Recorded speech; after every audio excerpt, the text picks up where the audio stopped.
What's up, guys? Want to make a quick video on the 2013 Kia Optima. I just took off the shift knob. Couldn't find anything online on how to take it off. Actually, I did find some stuff online, Kia Optima forums. Anyways, I got it off, and this is just a quick video on how to take it off.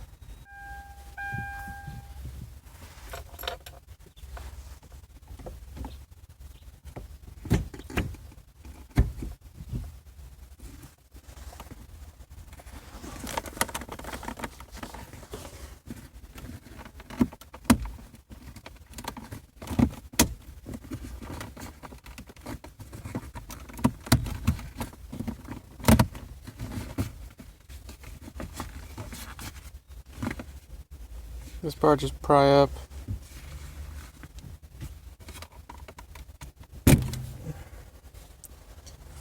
That's it.